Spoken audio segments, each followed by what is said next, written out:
On this show, we cover some sensitive topics. Though the obituaries may be outlandish, the people are real. Names have been changed or omitted in order to respect both the deceased and the survived by. While death is no laughing matter, some petty last words can provide some pretty entertaining comic relief. Welcome to Obituary.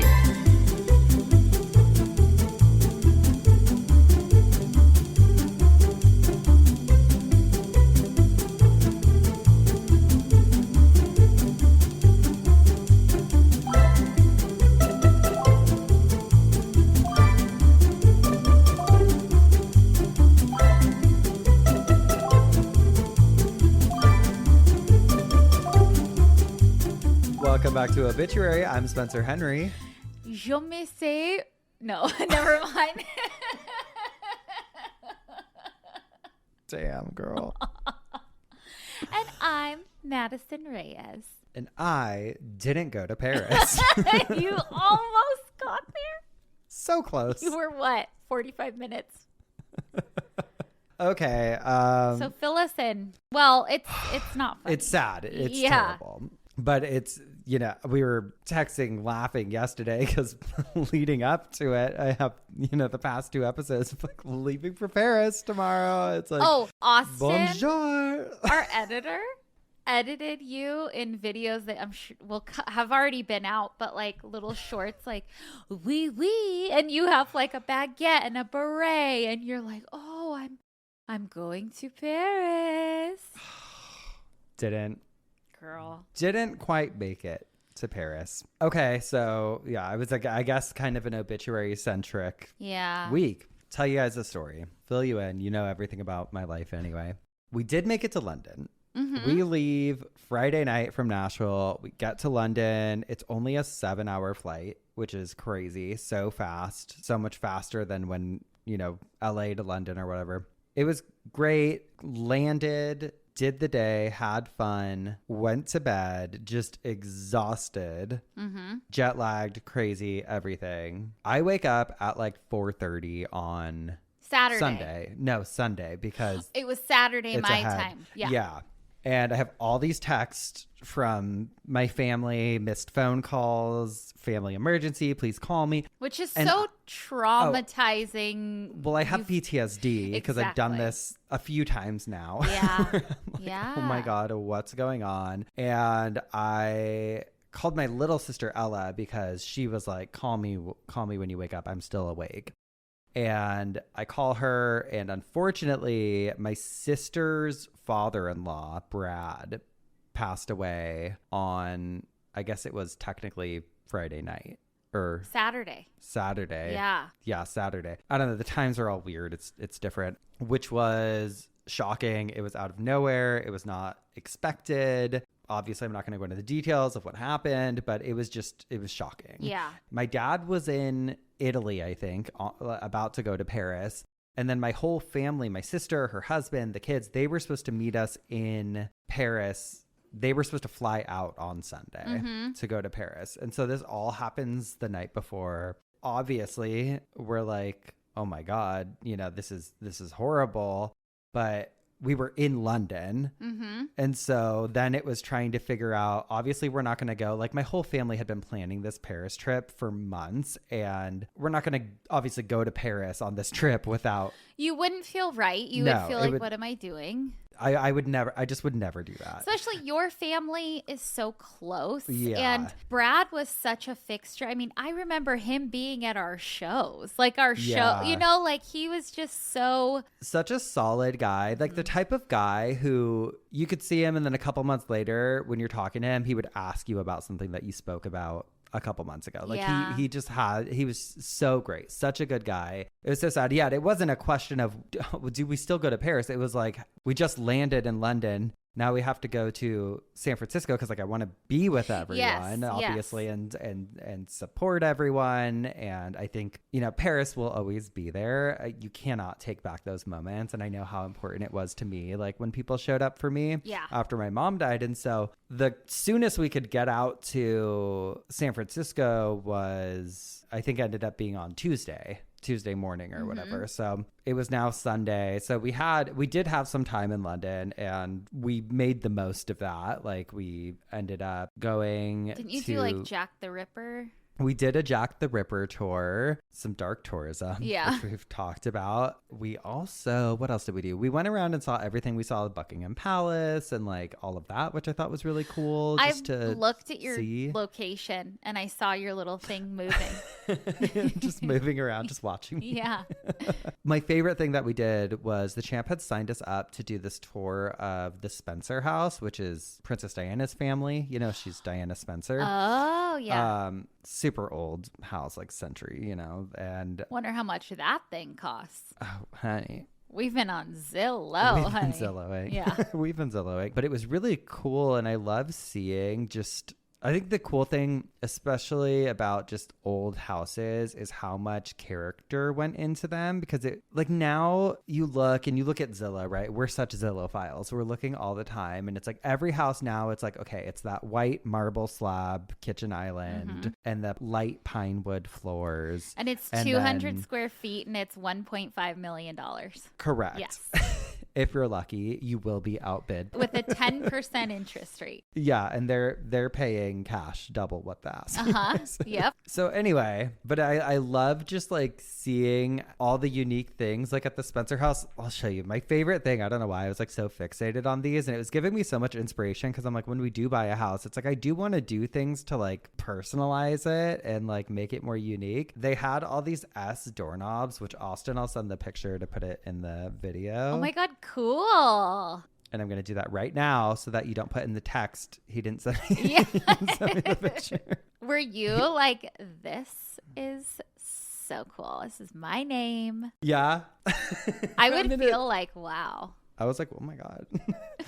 And just like all the art and everything that's in there, I think it's just cool because people had such a unique style with their homes. And obviously these were like elite nobles and stuff.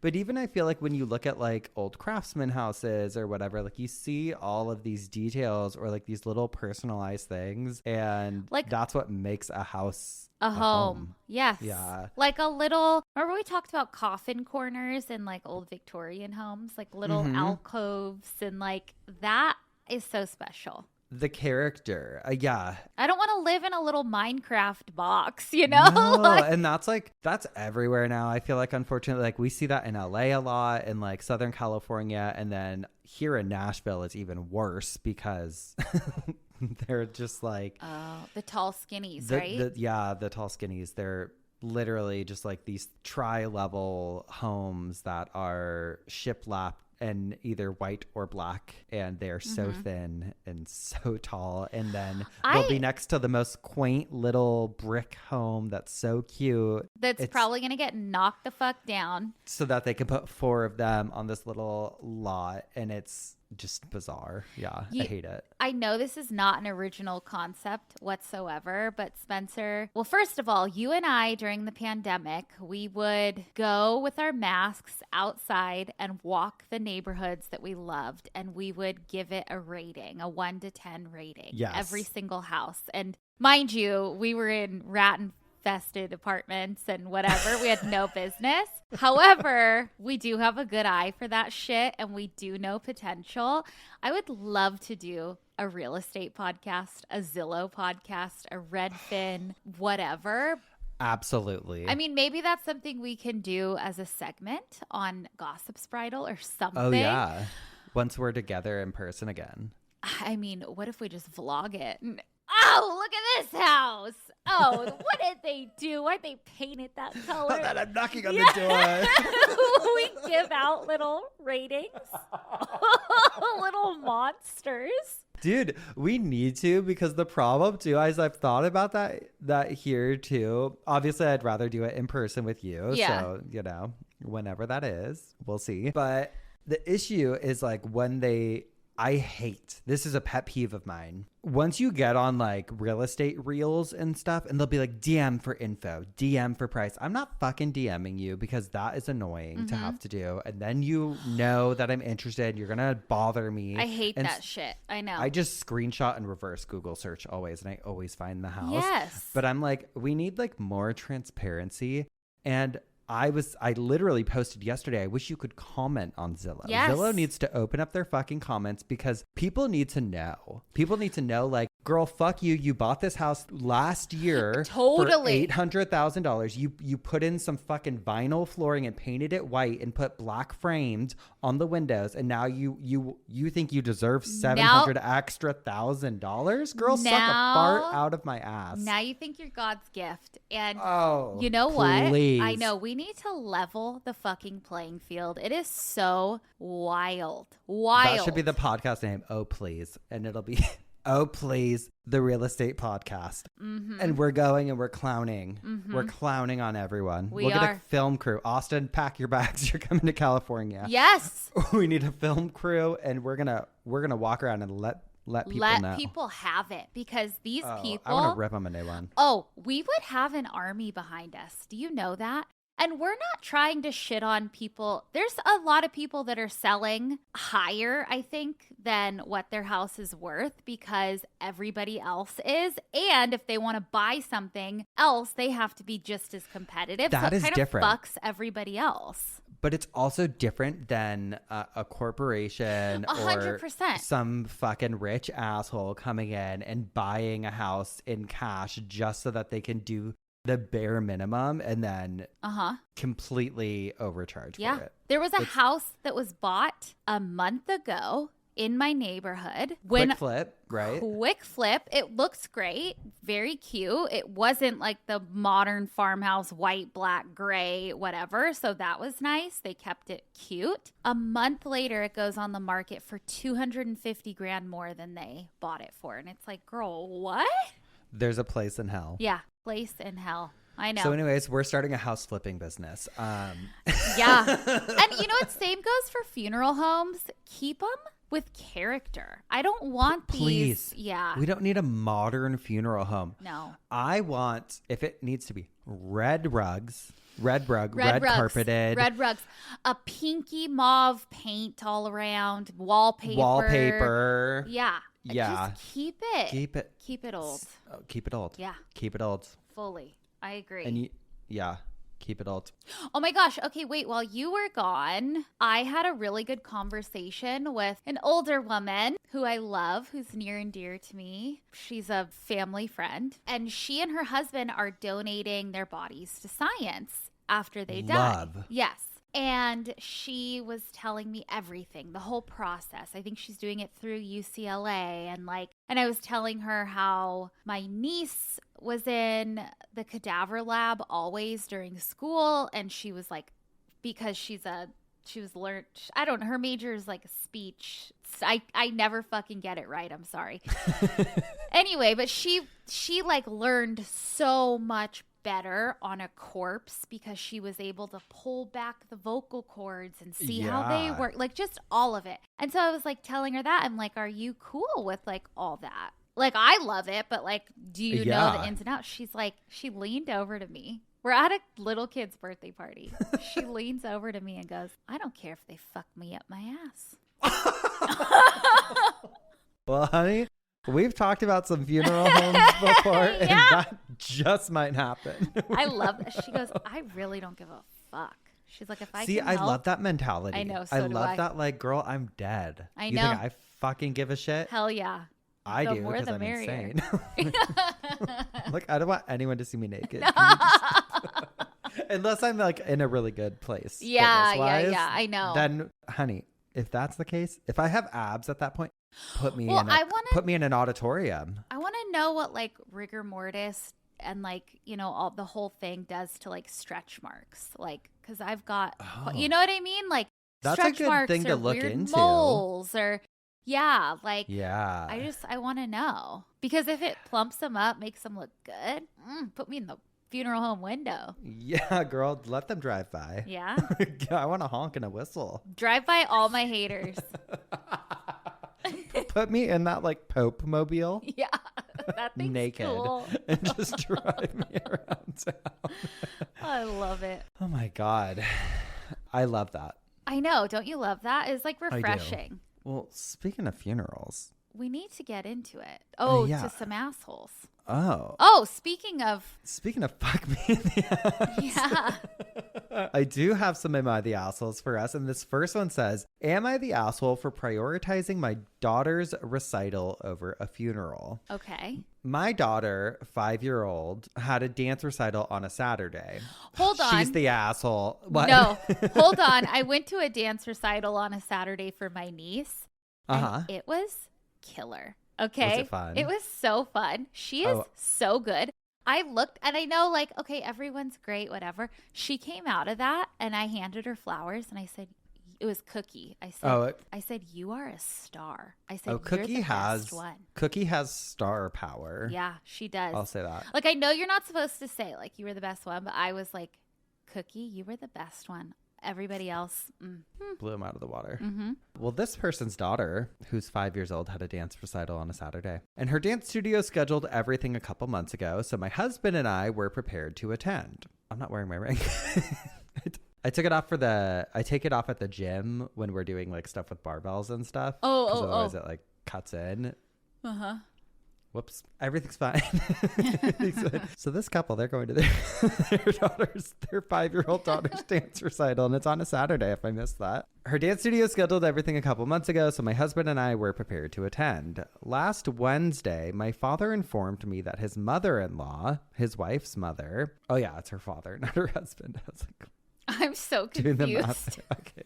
Can I start over? Yeah, start over. I'm confused. My daughter, 5 years old, had a dance recital. Your daughter? Yeah. You have a daughter? Surprise. Well, yeah, Cookie. No. God. Okay. I love this show. My daughter, 5 years old, had a dance recital on Saturday. Her dance studio scheduled everything a couple months ago, so my husband and I were prepared to attend. Last Wednesday, my father informed me his mother-in-law, his wife's mother, had passed away, and the funeral would be on Saturday. He said that he and his wife wanted me to attend it with my family, but would settle for just me. I'll be honest, I didn't want to go. I didn't have a close relationship with my father's mother-in-law, and my kids saw her once a year at most, but I wouldn't mind attending if it weren't for my daughter's recital. The funeral would take place in a different city, a very short flight away, which my father had offered to cover, so it wouldn't be possible to attend both. I offered my condolences, but said my daughter has a dance recital on Saturday and my family wouldn't be able to attend the funeral. My father said he understood why I couldn't take my children, though his wife was disappointed I wouldn't just tell my daughter's dance studio that there had been a family emergency. In spite of that, they both thought that I should still go on my own. They said that my husband could attend the recital on his own and that missing one of my daughter's events when I'm there for everything else wouldn't be a big deal, and that she's so young that she probably wouldn't remember it anyway. She'd have more recitals in the future, but the funeral would only happen once. But I stood my ground. Saturday came and I attended my daughter's dance recital. Both my father and his wife were radio silent all day and I chose not to bother them. My father finally called me yesterday and we had an argument. He said his wife was inconsolable because her mother loved me and my children and it broke her heart that we weren't there to say our goodbyes. He also said he was disappointed at how dismissive I'd been of his wife and her family, and he couldn't believe I'd refused to make such a small sacrifice for someone who would drop everything to do the same for me. I continued to stand by what I did. I understand her passing was sudden and the funeral was rushed, but I had a commitment to my daughter and I wanted to honor it. My father said she should be old enough to understand that her mom had something more important to do. Am I the asshole? I think you're the asshole. I think you should have gone. And I think they gave you an out with having your whole family there. You could have gone. I agree. And I think, yes, you know, you're taking your daughter to all the lessons. I get missing a recital sucks, but there will be more recitals. There will only be one funeral. And it sounds to me like a case of I'm placing boundaries, but like you're actually in the wrong. Yeah, totally. I mean, everyone can do whatever they want, but I also feel like it sounds like she has a close relationship with her dad and stepmom, seemingly. Yeah, totally. I guess I try to I'm like trying to think. I'm like, if Doris had a recital, okay? No, but you can picture it. Like, you have siblings. They have children. Oh, yeah, right? yes. If their child had a thing, but like your dad's mom passed away or something, you know, it's like, you should go to the funeral. You should. And they're lessons that are valuable to teach your kid. Like, hey, recitals and sports and everything are very important, but like if somebody dies, that takes precedence. Yeah. And I thought the same thing. Like when I was reading the end of it, because like at first I was kind of like, okay, what's this relationship like? Blah, blah, blah. But I do think she was I think she should have gone. You're right. Like the family, they gave her the out. They're like, you don't have to bring the family. Just like, we would love to have you there at least. They seem reasonable. Support. Yes. Totally. Like, we'll pay for your flight. It's a short flight, blah, blah, blah. I would have gone because you just can't get something like that back. And I feel like it leaves a bad taste. But I think I agree so much with what you said, which is like, what are you teaching your child? Because to me, I'm like, okay, your child's going to think I'm above everything else, which like, of course your child should feel cherished and like the most important thing in your world. But like, I don't feel like that's setting them up for success because it's giving these unrealistic expectations. Like even if somebody dies, your hobby or whatever you're doing, it takes precedence. If you want to have a village, you have to be a villager. Truly. Block it. Yeah. And okay, if the grandparents don't really come around anymore, okay. Neither of us are parents, right? And I get the like sentiment. Like I know that we can't even wrap our heads around, like we love our nieces and nephews and stuff, but like we can't wrap our heads around like how, like we love our dogs so much. Like I can't even imagine how much I would love my child. Yeah. But I think there's this like, this doesn't have anything to do with loving their child. No, I think, but I'm saying like, I think a lot of people when they become parents, like I think there's this notion of like, well, nothing it's going to take precedence now over my child. And like, you get that. But yeah, situations like this, I'm like, you're not helping anything. No, and they are 5 years old. Sorry. They're not going to remember if you didn't go to their recital. Sorry. And 5 years old, call me when you're 8 or 9. You barely know them. Right. Call me when you're 8 or 9 and you're killing it like Cookie at the dance recital. Okay.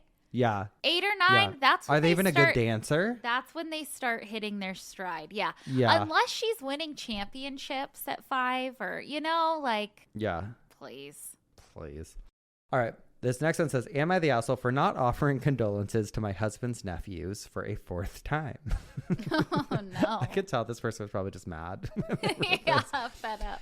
I, 50-year-old female, have been married to my husband, 45 male, for years. One of his brothers worked at a business that my husband and I own. He was paid well, and his wife and children trained at our facility for free. Over the years, tension developed because I corrected one of their sons for misbehaving, and I made a harmless joke with another child that was taken personally. Uh-oh. You're not looking great. Yeah. But you're probably funny as fuck. Yeah.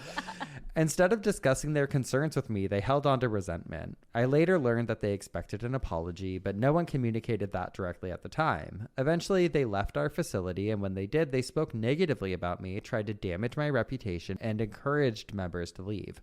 Do you think it's a gym? I'm kind of thinking, what else are they training for? I don't know. I kind of feel like it's a gym. It felt like a deliberate attempt to harm both my character and the business I had worked hard to build. About 4 years later, my mother-in-law became seriously ill, and during that time, I helped care for her, provided financial support when needed, and encouraged her to take better care of her health. Sadly, she passed away. It's definitely a gym. Mm-hmm. The day she died, the entire family was together. Despite not speaking to my husband's brother, his wife, or their children for 4 years, I hugged them and I offered my sincere condolences multiple times. 2 weeks later, we attended the memorial service. I was grieving too. This was my mother-in-law and I loved her. Because I had already expressed my condolences, I did not go out of my way to approach my husband's nephews again at the memorial. Not once during this process did anyone offer me condolences for my loss. After the service, my husband's brother, you hate her. My husband's brother became upset that I hadn't specifically approached his sons to offer condolences again. He felt I was wrong and disrespectful for not doing so. I hate everyone. Everyone. Now my husband believes I should apologize and reach out because that side of the family wants to return to our facility. I have refused. At this point in my life, I value peace and boundaries. I have no interest in revisiting years of drama, especially with people who never apologize for trying to damage my reputation and business. I feel I had already offered my condolences multiple times when their mother and grandmother passed away. They feel I should have done it again at the memorial. Am I the asshole? The whole thing, it's so much negative energy. Yeah, you want to talk about negative energy? You are part of that, I think. Both like, okay, you made a stupid joke. I get it. It probably wasn't funny. You probably did cross the line. Yeah. You know, but for them to not address it and then talk shit, the whole thing, everyone's an asshole. Yeah, everyone sounds like they suck here. Like, I also, like, just because someone's grieving also that is not a free pass to be an asshole or, like, disrespectful to people. Yeah. We're all, you know, dealing with shit. We're all gonna deal with shit. Yeah. Obviously, you be kinder to people. I think people do deserve more empathy and sympathy, but I don't think you need to. If you've offered your condolences once, that's enough. So not the asshole in that part of the equation, but it sounds like just messy. And I'm sorry. I'm starting to believe more and more. This is my current conspiracy theory. System? Okay. Yeah, my current belief system is that I'm tired of hearing the like I'm just putting boundaries and I need to surround myself with positivity. We all fucking do. We all do, but I think it's just becoming so blanketed now, and I'm just like a lot of times now. Terms. Yeah, a lot of times now when I hear people saying shit like that, I'm like, well, you are wrong in a lot of these situations. Yeah. I don't know. That's it. Nobody knows anything. Nobody fucking knows. Nobody fucking knows a thing. I don't know a thing. What I do know is that I am up first this week, which means that you should have a little side bitch for us. Okay, I sure do. And I think I'm a fucking idiot, but hold on.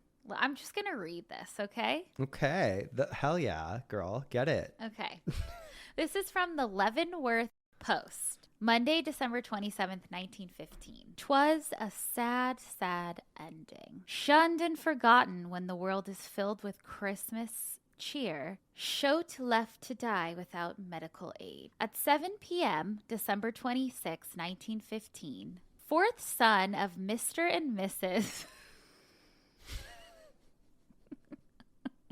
I'm a fucking idiot. I should have known this. Mr. and Mrs. You're a Hog, which I know that you had I'm a Hog.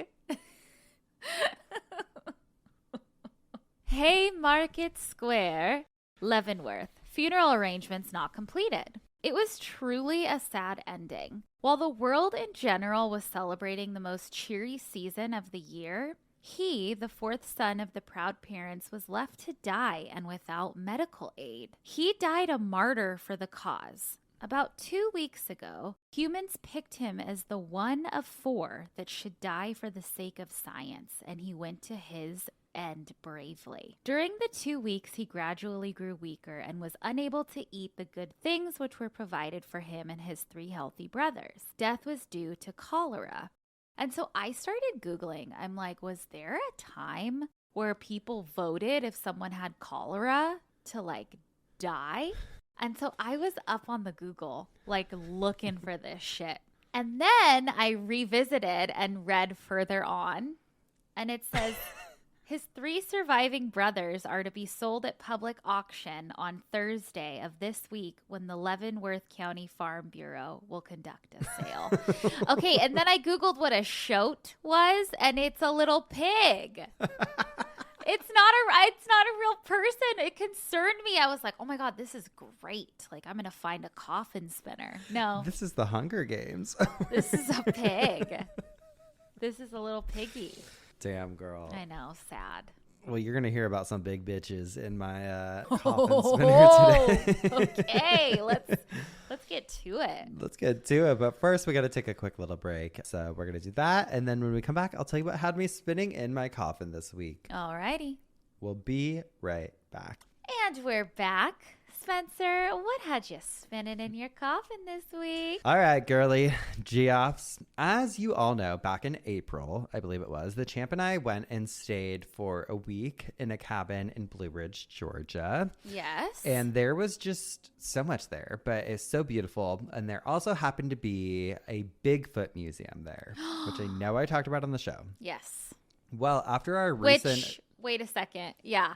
Austin clowned on us. Why? He doesn't believe in the Yeti. Oh my God, he's fired. Yeah, he said in the video he edited that goes out today, he the diet love pass. He was like, "Girls, that's a man wearing pants. That's not a Yeti." And we are like, "Oh my God, look it." It's a Yeti. Oh my God, it's a Yeti. It is a Yeti. It is a Yeti. He says no. Girl. So go ahead, send him hate. Send him death threats. Anyway, yeah, so speaking of, we did that Diet Love Pass episode recently. I couldn't stop thinking about that alleged Yeti photograph, which led me to go back into my phone because I wanted to see if it was like featured, if there was anything, because they talked about Yetis at the Bigfoot Museum as well. What's the difference? One's like, so Bigfoot has been seen, this is just like general, I believe, but like Bigfoot, I think is more like just walking around the forest. I think Yetis are like snow. Okay. Yeah. Like think about at Disneyland, what's that one ride? Yes, the Matterhorn. Mm-hmm. Yeah, the Matterhorn. Yeah. That thing's scary. Yeah, it is. I like it. It's cute too, though, kind of. Mm-hmm. Anyway, so one thing led to another, and I start seeing all of the pictures of everything that I was taking there. What had me spinning in my coffin this week was big, thick, girthy bones. Ooh, big bone. Well, I remembered that at the Bigfoot Museum, they had some old newspaper articles talking about giant bones. And these were like real newspaper article clippings that were blown up. And I was like, you know what? Let me just go on a deep dive myself in the newspaper archives and see what I can find. And I found a lot. Oh. A lot. It's interesting because like I was like reading debates, all kinds of things, because back in the day, I was learning about the history of journalism. There was not the same like fact checking that there is now. Right. So, I mean, there were reporters that were well regarded and they, did their due diligence when it came to researching, but it was kind of a free for all in a lot of ways. Right. And it was pretty common to see articles, especially like the late 1800s, early 1900s, that were not always ethical, I would say. Oh, yes. We've read them. Yeah. And obviously nowadays, like we have clickbait everywhere in every single space that you consume media. I feel like that's where journalism has kind of gone as of lately. Like, of course, we know YouTube, that's always been a thing, right? Like, meant to hook you in. And now on every reel you get or TikTok, it's like, did you know? Or da-da-da. Like, there are these hooks. It's like this, the way you do things. Nowadays, I feel like more than ever, like the big boy mainstream media papers have these clicky headlines. Like, do you eat French fries? They could be causing you cancer. Like, on your phone, it always shows you like 4 articles or whatever from Apple News. And it does hook you. And it's, I don't know if I would read something that's just like, hey, French fries might not be that good for you. Girl, like, I'm not clicking on that. That's none of my business what they're doing. Crazy. And so I was looking through my pictures from, I took pictures of the articles that were there. So I feel like that's probably the best place to start. But these are actual newspaper articles that were clipped and blown up at the museum. There was one from the Hagerstown Mail, Hagerstown, Maryland, Friday, May 5th, 1871. There was an article that said the Tennessee Wild Man. Ooh, quote, that's you. It was me. Quote, Jackson, Tennessee, Whig of the 13th instant says, we learned that between Saubie and Cranesville on what is called Piney in McNairy County, a strange Are you speaking English? A strange and frightful being has been observed for several weeks. He is said to be 7 feet high and possessed of great muscular power.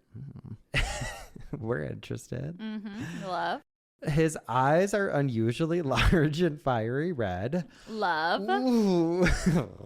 Yeah. His hair hangs in a tangled and matted mess of jet below his waist. Oh, he's a bush baby. He's a metalhead or something. And his beard reaches below his middle. His entire body is covered with hair, and his whole aspect is most frightful. He shuns the sight of men, but approaches the wild, horrid screams. I don't think that one's real. Oh, you think? Spencer? Even I know that. Even I know there's not a 7-foot muscular man with red eyes. Mama, come on. We run a strict, serious show. This is like, I'm a colorful storyteller and you're the fact finder. Well, it's looking like it. Girl.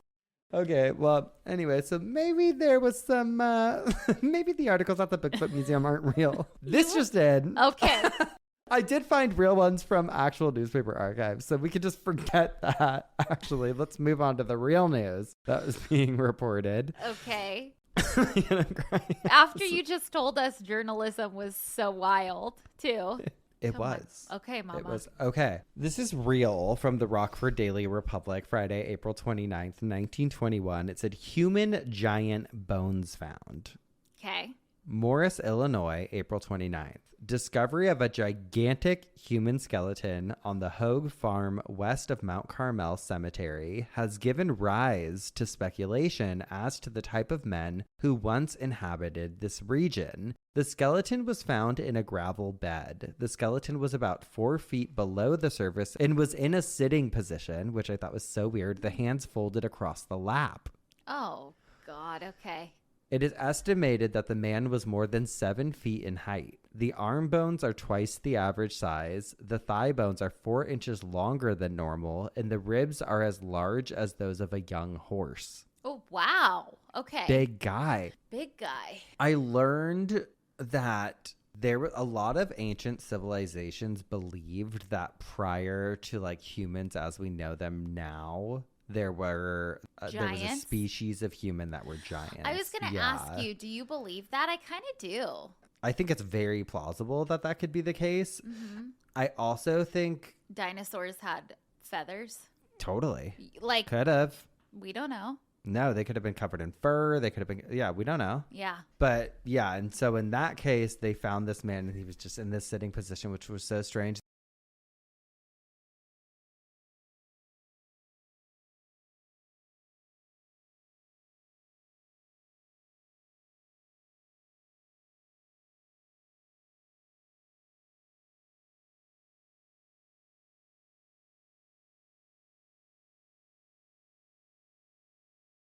Okay, this next one comes from the Rockford Register Star, and I love it. Okay. It says, Circus Giant's Bones Found. Platteville, Wisconsin, August 2nd. What is believed to be the grave of Frederick William Randall Chadwick, a circus giant who died in 1854, has been found here by James Dolan, attorney. The grave is unmarked. Chadwick was billed as Randall, the Scotch giant. Cool. I know. I thought that was kind of cool. Do they have any of these bones displayed anywhere? I'd love to see them. We'll get into why they probably don't. Oh, okay. But also, I'm like, what was this attorney doing going around digging up graves? Who knows? Why'd he do that? Maybe he was building a case against I don't know if you're allowed to do that. I know, but in what? Well, yeah, I guess 1930s. Yeah. Fucking why not? Okay, this next one's from the Cuban News, Thursday, August 23rd, 1934. And it says, Giants' bones found in Reich. Skeletons of prehistoric giants were found when a sand pit was excavated near Munich, Germany. The workers uncovered 40 well-preserved skeletons averaging 7 feet in height. Which for that time, the 1930s, finding 4 skeletons and they're all 7 feet tall would be fucking wild. Little big family. Yeah. And then there was another one from the San Antonio Express News from Sunday, April 19th of 1931 that read, Giant Bones Found. Salonika, Greece, April 18th. Archaeologists, and they actually wrote Freece, R-F-E-E-C-E. That was printed in the newspaper instead of Greece. Oh, okay. And I had to fact check. Well, is there also a Freece? Yeah, because you could tell me, and I believe it. There's not. Salonika, April 18th. Archaeologists from Athens were wondering today whether one of the giants, which Jack the Giant Killer disposed of, has not been unearthed here. There was a giant killer, like a vampire slayer? Listen to this. Well, it says the skeleton or parts of a skeleton of a human being whose arm bone weighed 20 pounds has recently been discovered in a marble coffin near Salonika. Wow. The scientists are withholding further comment until a more extended examination of the bone, location, and grave can be made. 20-pound bone. Huge.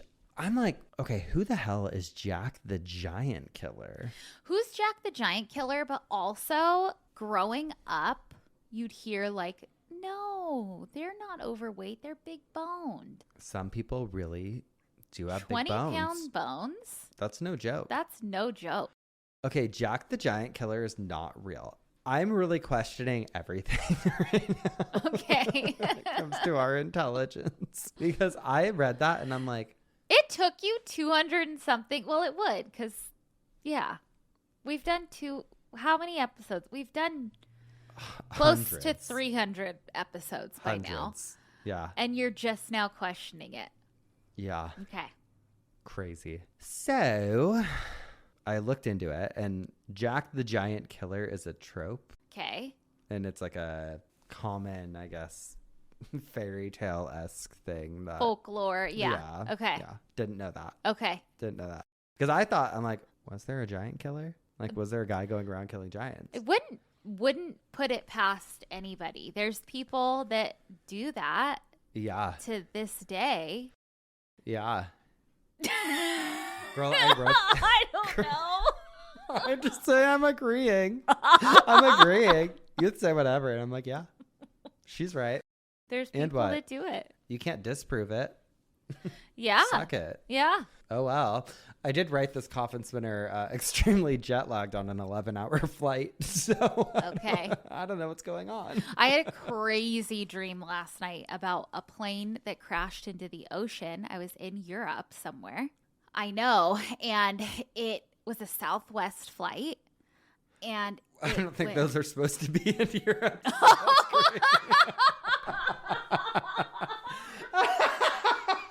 That's like the first night Cisco met me. I was making out with a guy at the bar because he told me that he was part of the NBA in France. And then Cisco and I started dating like 2 years after meeting. But Cisco goes, "You're a fucking idiot. The NBA is not in Europe. The NBA is America. You got fully," like the guy was like, "Yeah, I play for the NBA. Yeah, in France." Your ass probably and went, I said, "Are you a basketball player?" Yeah. Because he's probably 7 feet tall. He was. I had to climb him. Uh-huh. Damn. I know.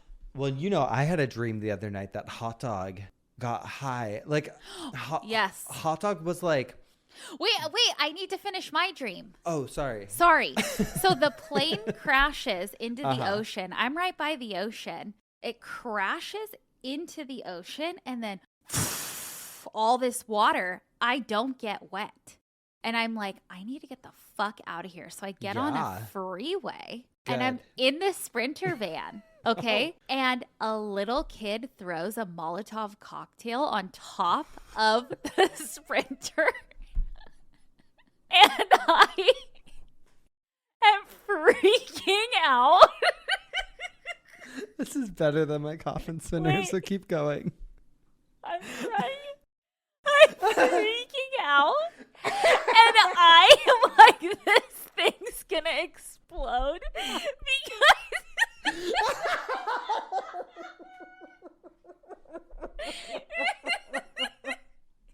the AC is on top of the van, too.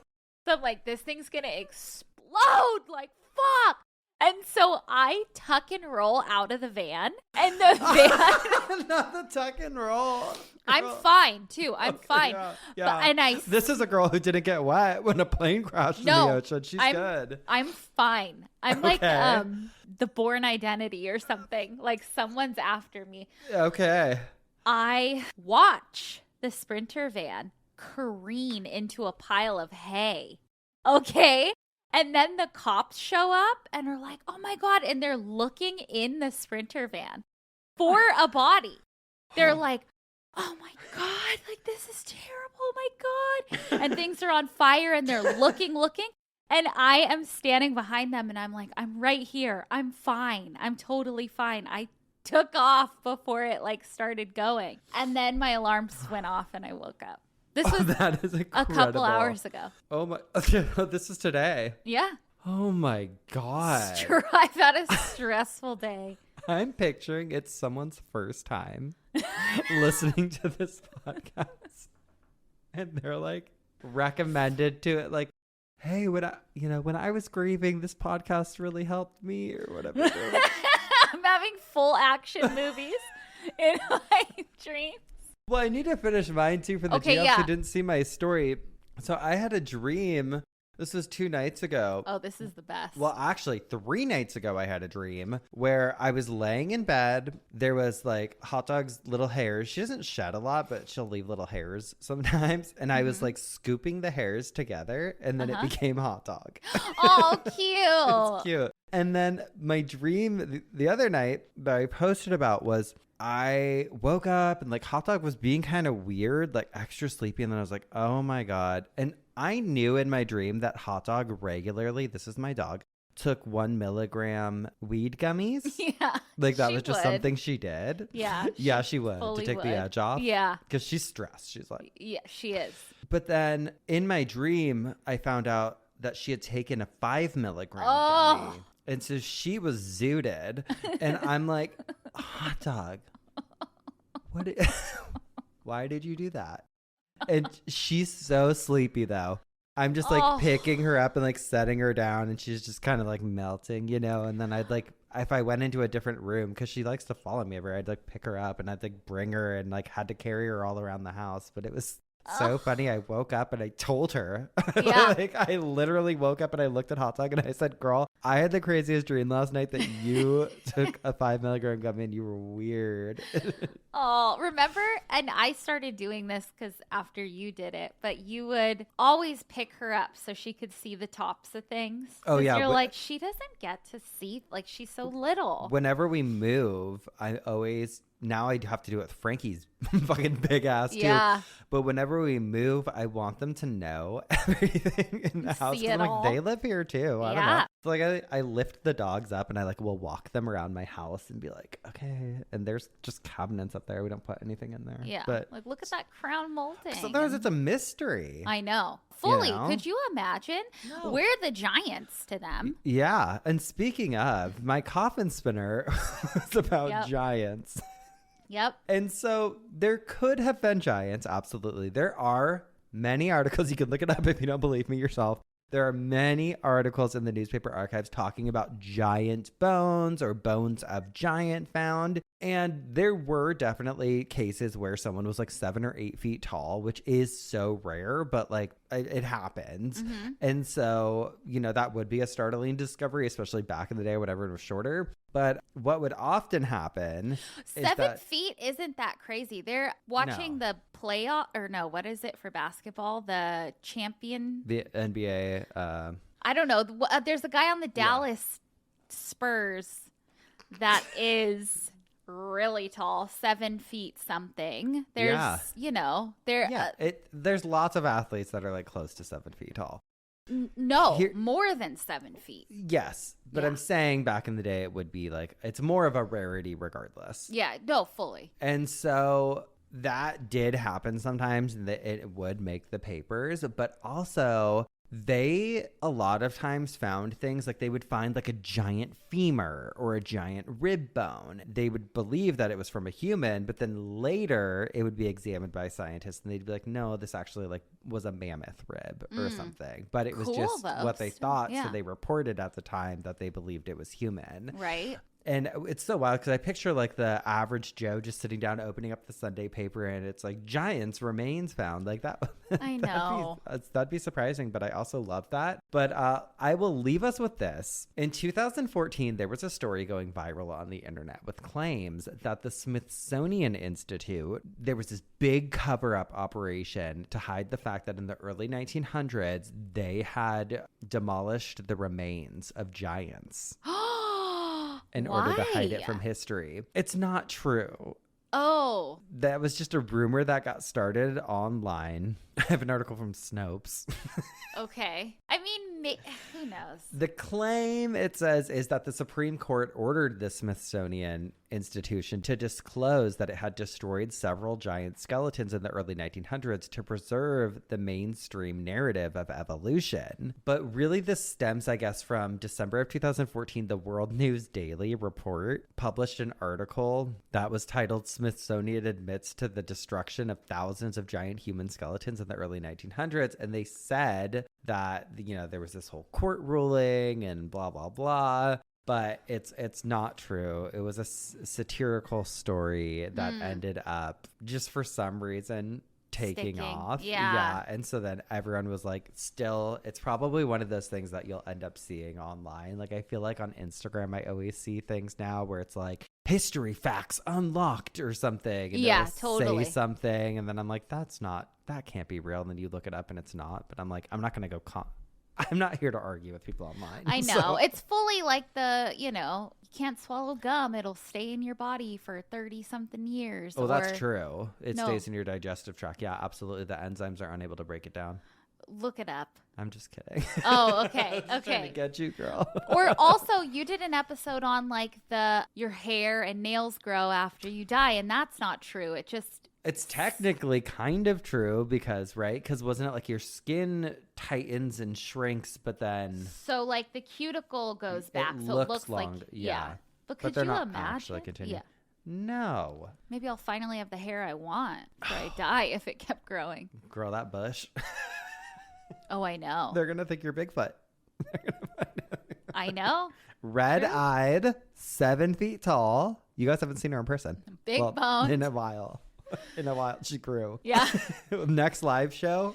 I'm sitting on the floor right now to just even be able to be in the frame. Yeah. And that's what had me spinning in my okay. this week. Give him a award. What's a podcast give award? Give And a what? And a many. I'll take that too, girl. I'll take it all. Anything helps. Give me an Emmy. Okay. Well, that is it for the week. Bye-bye. When we come back from another break, Madison's going to tell us what had her spinning in her coffin this week. Give it up. We'll be right back. And we're back. Apologies.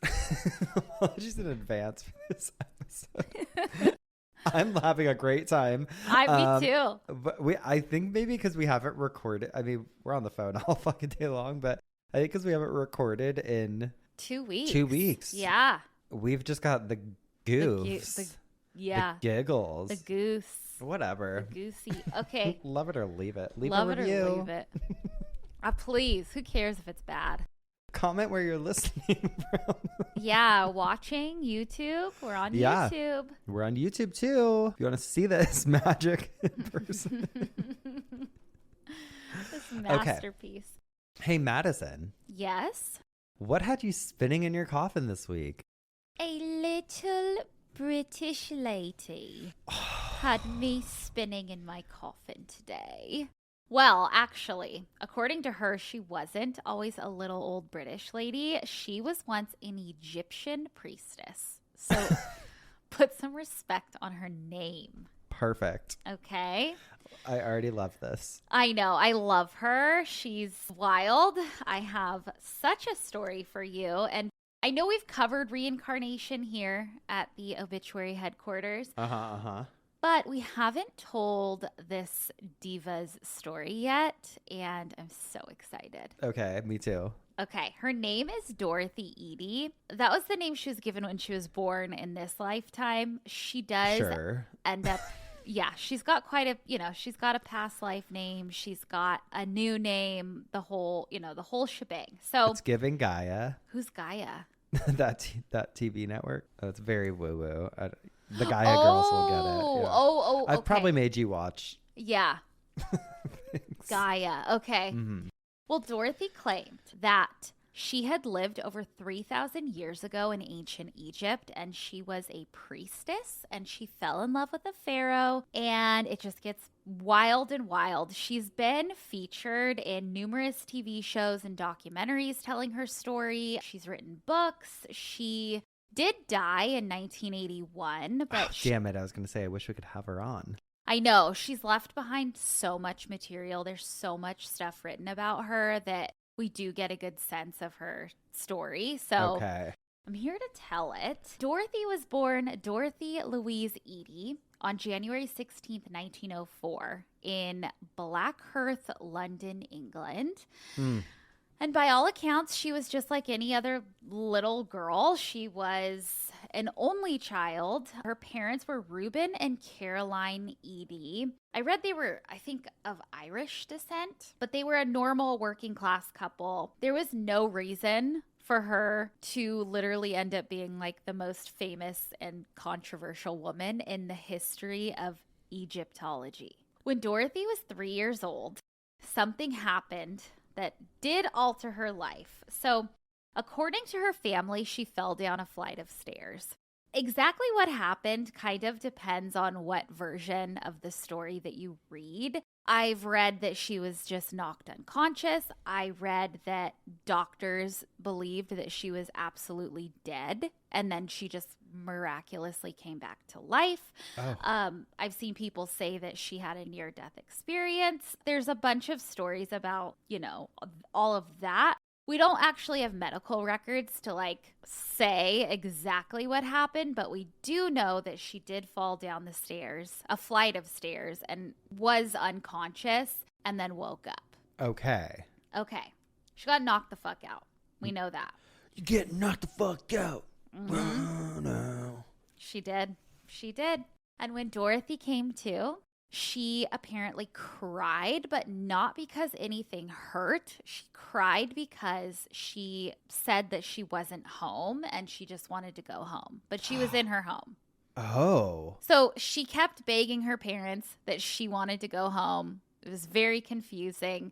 She basically was like, I belong somewhere else. This isn't my home. You're not my parents. I also read that she woke up with foreign accent syndrome, which, Spencer, I know you've wanted to really cover. I would love it if you covered it. I think it's just a wild thing. It's so wild. If you don't know what it is, people that have head trauma so I don't know. I don't even know if it's head trauma. I think sometimes people just wake up with a full different accent. They'll go in for surgery and then come out and have a different accent or whatever. Yeah, it's wild.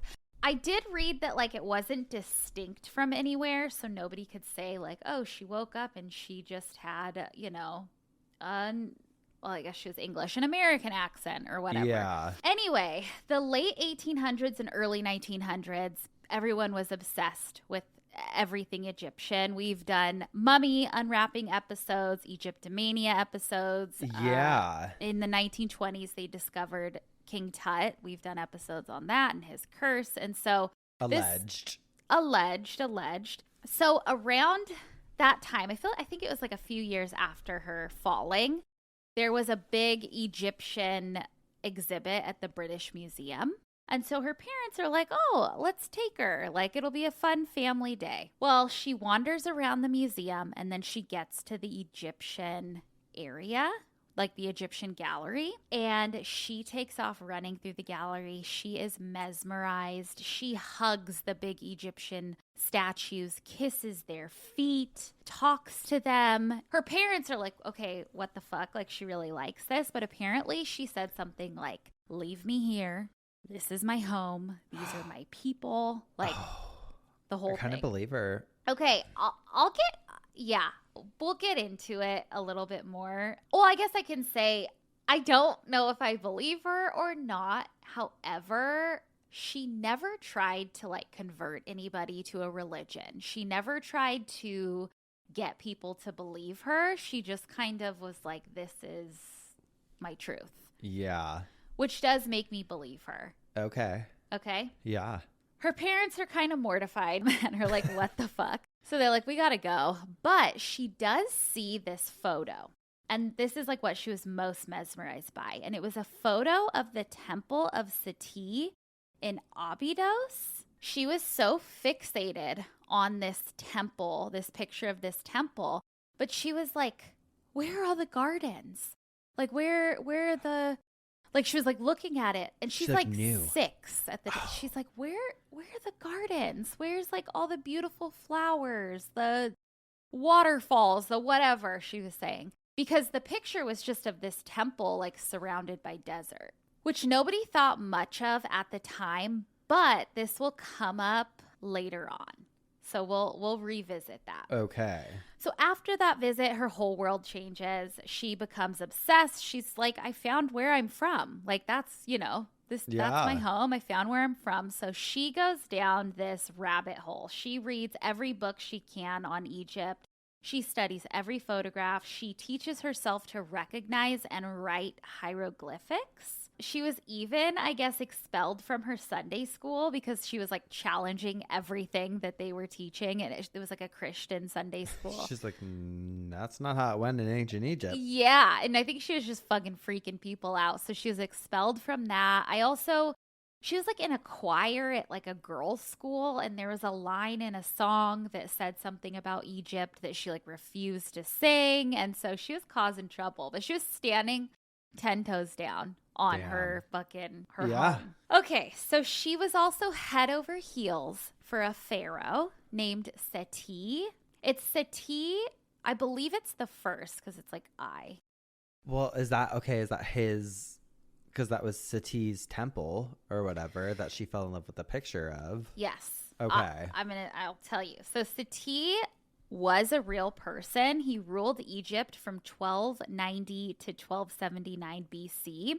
And he was actually the dad of Ramses II, who we've talked about. Uh-huh. A little refresher. I think I only talked about it maybe at one of the live shows, but he was a mummy, an Egyptian mummy who had to get restoration done in France. But I guess at the time, I don't know how it is now. Well, you wouldn't know either. You didn't make it there. Damn. Yeah. You needed a passport, like dead or alive. So they legitimately took a passport photo of this mummy. Yes. And he has a full passport. And he's been dead thousands of years. So he's the dad of him. Oh my God. Ramses. Okay, love this. I know. So he... and that's her boo. That would be like her stepson. She was in love with the dad. Yeah. Yeah. Her man was the dad. Shit. I'll tell you how that came to be. Okay. So she's in England, right? She's in her bedroom in her teenage years. Seti comes to her in dreams and then eventually comes to visit her. The spirit of him comes to visit her. And they have full-blown conversations. He comes to her as an entity called Hora, and he was the spirit of Seti. So for a year, he shows up to her in her bedroom and dictates her whole life story. Is like, this is your whole life story. This is what happened to you. She writes 70 pages worth of information about her life, including hieroglyphics. He told her name, I'm going to try to pronounce this as best as I can, was Benthroshite. Okay. That was her name. A quote from Al-Majalla. I have it linked. It's a great article. It says, quote, in the unfinished autobiography that Dorothy wrote in 1972, she told about the visits in her dreams of the god Hora, who he told her that she was an Egyptian girl named Benthroshite with a father who was in the army and a mother who worked as a vegetable seller during the reign of King Seti. Dorothy continued to write that after the death of her mother, the father could not bear the hardship of raising her, so he gave her to the temple of Abydos to work as a priestess in the service of the god. Because of her intense love for the pharaoh and her fear of his political future from the scandal of his illicit relationship with her as one of the priestesses of the temple, she committed suicide. So she committed suicide in her past life over this pharaoh. Oh my God. So her parents are like, all right, listen, she needs to be locked up, institutionalized. Okay. She needs help. Let's just be real. Well, yeah. What do you do? What do you do? She needs help. And they fully did. They went to they call them sanatoriums. She went to a bunch. She was in and out of them, being monitored, being tested. And I guess doctors were kind of like, we don't know. Like, She's from Egypt. Yeah, she's from. She was done with school by the age of 16. She drops out, enters the workforce where her Egyptian fascination just keeps growing. She continues studying, really teaches herself everything. In her late 20s, she meets an Egyptian man named Imad El-Zine, and the two of them fall in love. So they get married in 1931. Then they move to Cairo, Egypt, which, could you imagine? She was you a man that will. Yeah. She was probably fucking like, I am home. If he wanted to, he would go with you to where you were once the pharaoh's Okay. life. If he wanted to, he would, but he got fed up. So shortly after moving to Egypt, they did welcome a baby boy, and they named him Sati after her lover. Okay.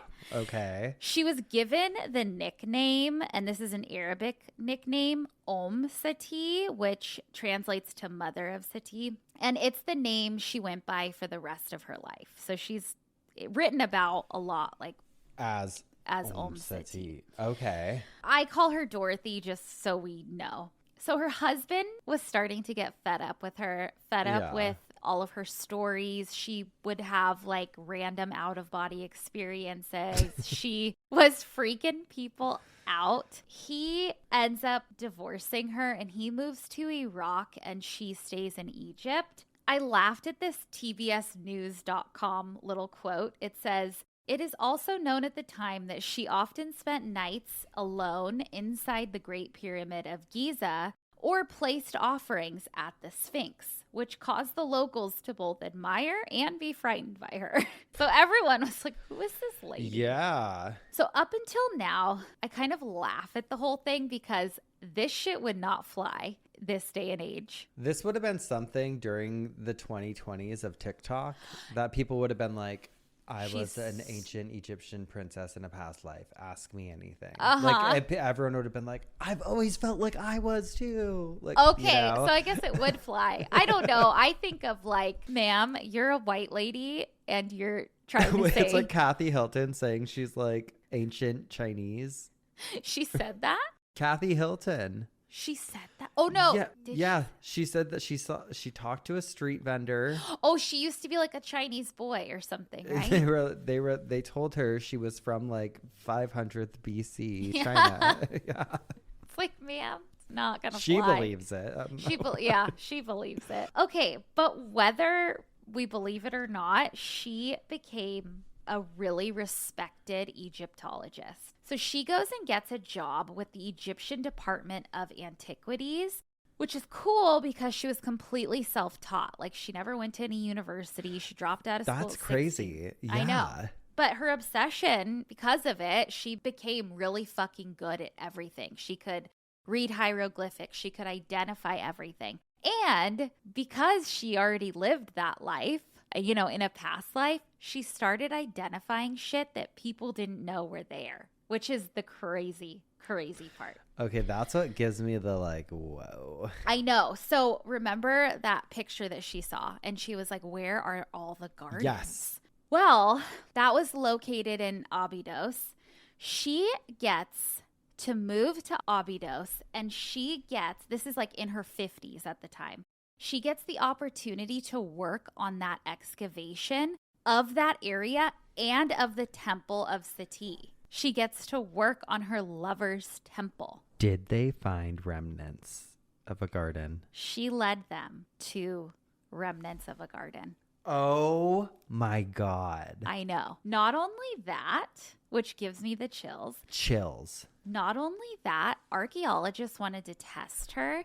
So they would take her into the temple in pitch black darkness and say, there are paintings and carvings on the walls. I know you can't see them because it's dark. I need you to guide us to where they are, and I need you to tell us like what they are. No problem. Couldn't she have known that from studying them, though? She couldn't have. This was information that was not released to the public.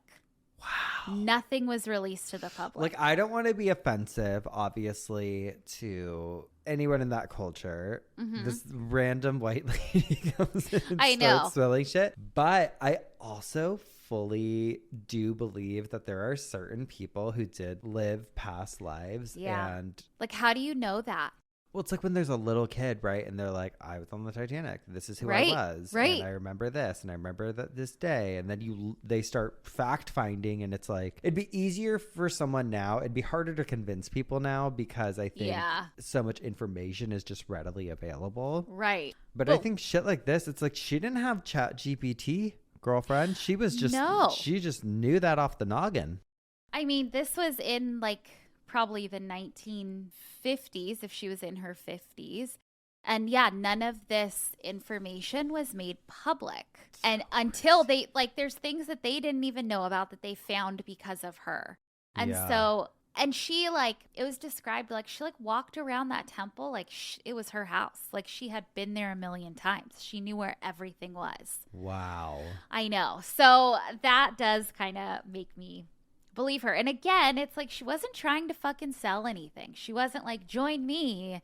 Like, no, she was just like, this is me. So later in life, Dorothy eventually settles into a small home near the temple of Seti. She never leaves Egypt. She is like, I want to be here. She kept chickens. She welcomed visitors from all over the world. Her retirement age hit, and she was like, I do not want to leave this area. Please let me stay on. And they let her stay on, giving tours and yeah, the whole thing. And she also continued leaving offerings for different gods. I believe Isis and Osiris she would leave offerings for. From encyclopedia.com. Quote, in her last years, Edie's health began to falter as she survived a heart attack, a broken knee, phlebitis, dysentery, and several other ailments. Thin and frail but determined to end her mortal journey at Abydos, she looked back on her highly unusual life, insisting, it's been more than worth it. I wouldn't want to change anything. When her son, Seti, who was working at the time in Kuwait, invited her to live with him and his 8 children, Edie declined his offer, telling him that she had lived next to Abydos for over 2 decades and was determined to die and be buried there. Dorothy Edie died on April 21st, 1981, in the village next to the sacred temple city of Abydos. In keeping with ancient Egyptian tradition, her tomb at the western side of her garden had its head a carved figure of Isis with her wings outspread. Edie was certain that after her death, her spirit would journey through the gateway to the west to be reunited with the friends she had known in life.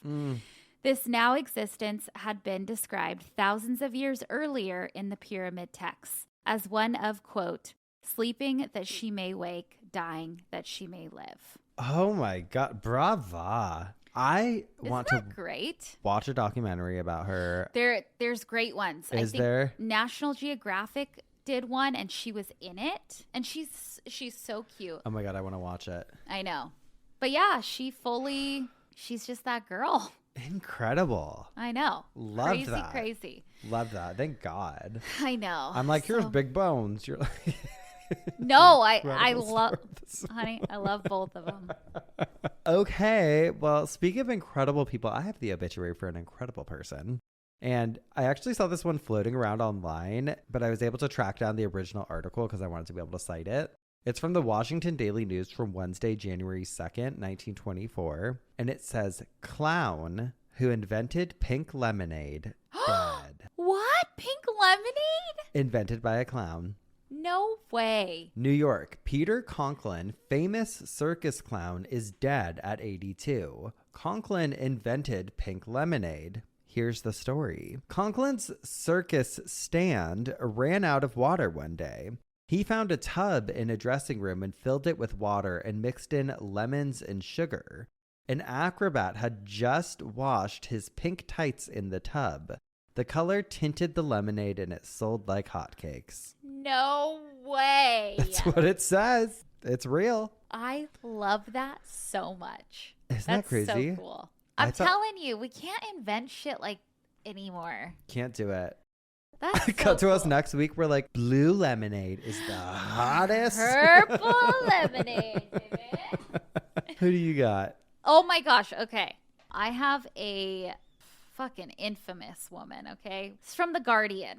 American radical feminist, founder of Scum, the Society of Cutting Up Men, and author of the Scum Manifesto, Valerie Solanas was born in Atlantic City. In spite of her disrupted childhood, a rebellious school career, and having a baby at the age of 15, which was adopted, Solanas graduated from high school in 1954 and enrolled to take psychology at the University of Maryland. Her father's desertion of her as a child has been offered as one explanation for her subsequent hatred of all men.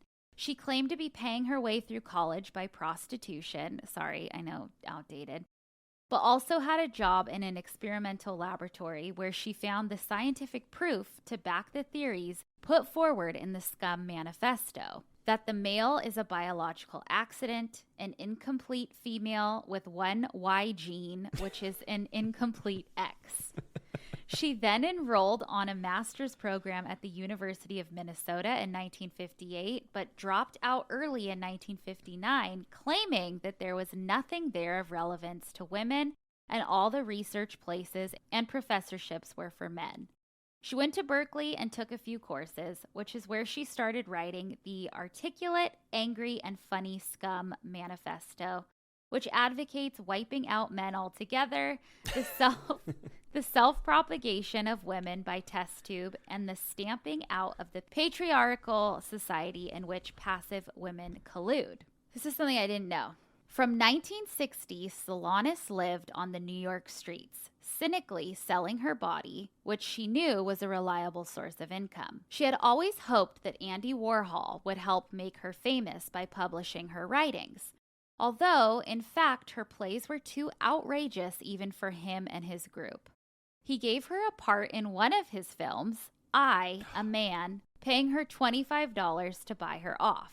Frustrated and infuriated by his lack of action on her behalf and his cruelty towards her, and in the grip of a paranoia which developed into schizophrenia, she shot him in 1968, not fatally, and gained brief fame. Whack job. Solanas held her views alone, and by the time there were feminist networks in place to appreciate her work, she had moved on to further extremes. In 1996, a film, I Shot Andy Warhol, was made of her life, which challenges the accepted view of her as a deranged and vengeful lesbian and presents a brilliant and passionate woman thwarted by mental instability and abusive relationships. In 1988, San Francisco police broke into her room in a welfare hostel because she was behind with her rent and found her maggot-ridden body. Oh, God. Honey, no man's gonna want to marry you if you're acting like that, okay? Ma'am, you need to act like a lady. Maybe you'll have a better time.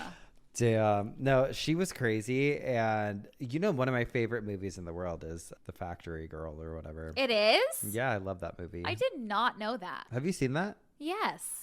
I'm not going to say that, actually. That's a lie. It's not one of my favorite movies in the world. I love that movie, though. Yeah.